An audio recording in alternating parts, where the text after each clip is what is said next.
Hi, it's a great delight for me to be able to say hello to you from the city of Dublin. I'm sorry I'm not there in Genoa, but I'm saying hello from a very sunny Dublin. It's a wonderful city, and I do hope you come and visit us in the course of the work of the network.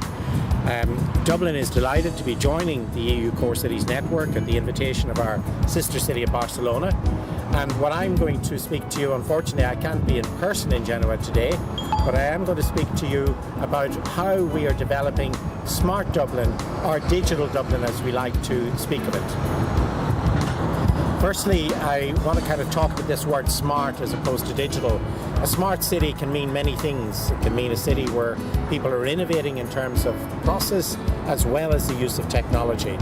We tend to think about the digital technologies as identifying a certain element of activity in a city, which is around building new business, developing the city economy, at the same time improving engagement of citizens and livability in the city, and developing as well the capacity of the city to compete internationally. I want to talk therefore about why we should be a digital city, how we can be a digital city, and what is needed or what projects are moving that forward. And I'll speak first about Dublin and then throw out some ideas about what I think we in the Core Cities Network could work on together around this smart or digital agenda. So how do we actually go about it here in Dublin? Firstly, we try and assemble, network the leadership quadrant of the city, which includes business, it includes academia, and it includes civil society. We're doing this presently through a digital leadership forum that was established about a year ago as we took the route towards a plan or roadmap for the city itself. So the importance of that particular digital leadership forum is not that it's a formal group, but it provides an opportunity for stakeholders to gather, identify the issues, and begin to offer their solutions and to put their hand to the wheel, so to speak, of delivering those solutions. Secondly, in that context and with that forum, we worked on a digital roadmap for the city. It also got the title of Digital Master Plan, but really it's not a plan, it's a roadmap.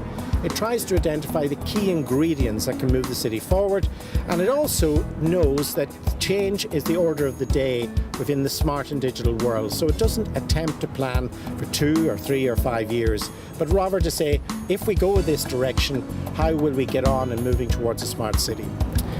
And the last aspect is to ensure that that becomes a shared responsibility, so that taking the actions that were envisaged within the digital roadmap, we ensure that the stakeholders in the city work to those actions and change and develop them as time moves on.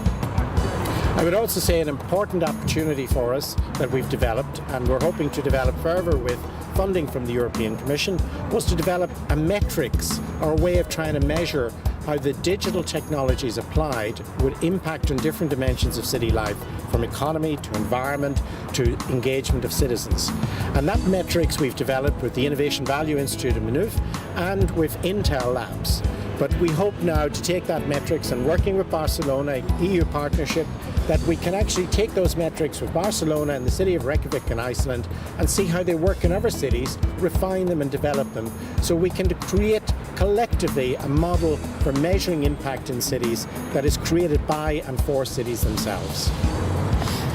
So what are we doing to move this forward? Well, we're looking for opportunities. We're taking opportunities as they come along, but we're also planning projects and initiatives. We've applied, for example, for a Horizon 2020 initiative, which would look at combining energy with transport with citizen engagement. And we're also working, for example, to roll out in the city a full city sensor mesh with Intel of city sensors.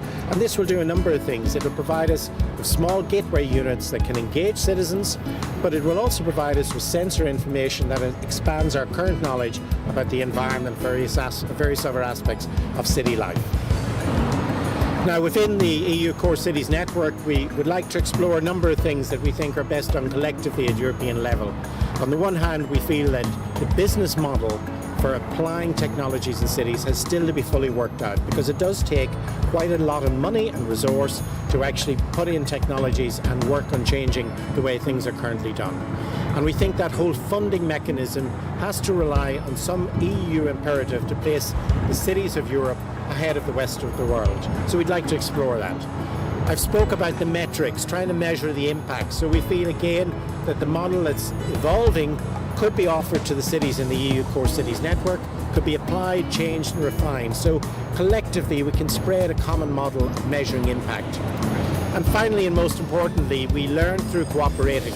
So we'd be very anxious to learn from what other cities are doing and avoid the, if you like, trial by error that sometimes we all get involved in, and learn the good practice and put it into practice in our own cities. So we look forward to working with the EU core cities on this kind of agenda as it evolves.